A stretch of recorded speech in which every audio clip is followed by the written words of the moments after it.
ఇంకొక విషయం కూడా చెప్పాలి మిత్రులారా, నిన్న రేవంత్ రెడ్డిని బీఆర్ఎస్ సంబంధించిన వాళ్ళు అదేవిధంగా ఇతర పార్టీల వాళ్ళు కొంతమంది ఆయన భాష పైన, ఆయన ఇంగ్లీష్ మాటల పైన కొంత తప్పుదొల్ల మాట వాస్తవం, దాన్ని పట్టుకొని ఆ చిన్న 10 సెకండ్ల క్లిప్ పట్టుకొని ఈరోజు ట్రోల్ చేస్తూ ఉన్నారు.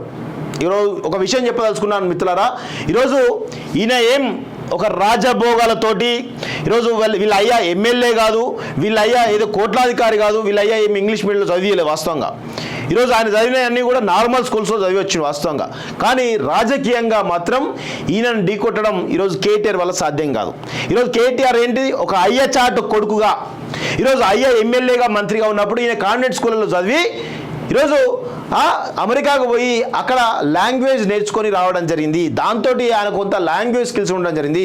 కానీ తెలుగు మీడియం నుంచి వచ్చిన వాళ్ళకు ఈరోజు ఇతర లాంగ్వేజ్ మాట్లాడి ఇంగ్లీష్ లాంటి ఒక భాష మాట్లాడితే చాలా ఇబ్బందికరంగా ఉంటుంది వాస్తవంగా. కొన్ని తప్పులు దొరుకుతాయి వాస్తవంగా.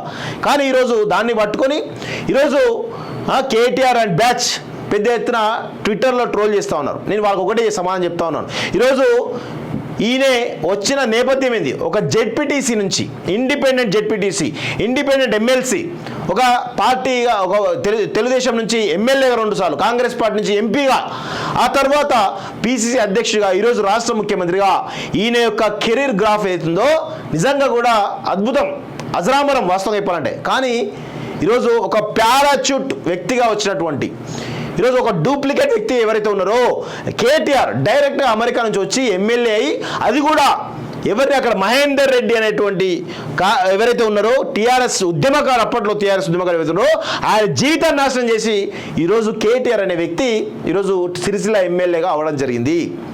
ఆయన చేసిన గొప్ప ఏంది, ఆయన చేసిన పని ఏంది? ఈరోజు 4 ఇంగ్లీష్ ముక్కలు మాట్లాడితే అయిపోతుందా? ప్రజలకు చేయాలి కదా సేవ, ప్రజలకు చేయాలి కదా. ఈరోజు కాంగ్రెస్ ప్రభుత్వం ఇన్ని స్కీమ్స్ పెట్టి ఇన్ని స్కీమ్స్ ఇంప్లిమెంట్ అయ్యేటువంటి పరిస్థితి తీసుకొస్తూ ఉంటే ఈరోజు కేటీఆర్ వాళ్లకు విమర్శించడానికి కనీసం ఏది సబ్జెక్ట్ లేక ఈరోజు ఈయన ఏదో చిన్న తప్పు దొరికితే దాన్ని విమర్శించే పరిస్థితి తీసుకొస్తున్నారు. సిగ్గుండాలి, కొంచెమైనా సిగ్గుపడండి వాస్తవంగా. ఇలా సరే ఇంగ్లీష్ రాదు కావచ్చు అనుకుందాం, రాదు అనుకుందాం, తప్పేమున్నది, ఇంగ్లీష్ వస్తేనే పరిపాలన ఉంటుందా?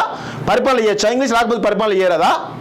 ఈరోజు కేటీఆర్ లాగా ఏదో శుద్ధపూస ఇంగ్లీష్ మాట్లాడి వెనకాలకి వెళ్ళి ప్రజల్ని ఇది ఒకటే ఒక సంఘటన, అంతకు మించి చెప్పాల్సిన అవసరం లేదు. ఈరోజు నేరెళ్ళ దళితులపై 3rd డిగ్రీ విషయంలో ఈరోజు కేటీఆర్ చేసిందేంటి? ప్రభుత్వ మంత్రిగా ఉండి వాళ్ళ దళితులను ఈరోజు తొక్కినటువంటి చరిత్ర ఈ యొక్క నీచుంది కదా. ఈరోజు కేటీఆర్ పైన, రేవంత్ రెడ్డి పైన ఈ విధమైన విమర్శలా, ఈ విధమైన ట్రోల్సా? సిగ్గుపడాలి కొంచెమైనా. మీరు పరిపాలనలో చూసుకోండి, పోటీ ఏదైతే ఉందో పరిపాలనలో మీరు అది చేసుకోవాలి. ఈరోజు నేను రేవంత్ రెడ్డి గారు కూడా ఈ సందర్భంగా నేను ఒక విజ్ఞప్తి చేస్తూ ఉన్నాను.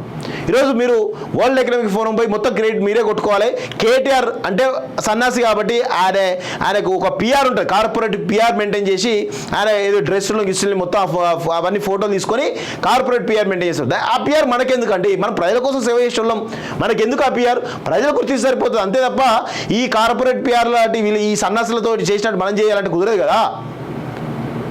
దయచేసి రేవంత్ రెడ్డి గారు కూడా నేను ఒకటే చెప్తా ఉన్నాను, ఇలాంటి అవసరం లేదు మనకి. మనం ప్రజల కోసం పనిచేద్దాం, ప్రజలే మనల్ని మళ్ళీ తిరిగి అనుకుంటారు తప్ప తిరిగి అనుకుంటారు అనే విషయం కూడా గుర్తుపెట్టుకోవాలి. సో ఈ సందర్భంగా రేవంత్ రెడ్డి గారు కూడా నేను చెప్తా ఉన్నాను, విన్నవిస్తా ఉన్నాను.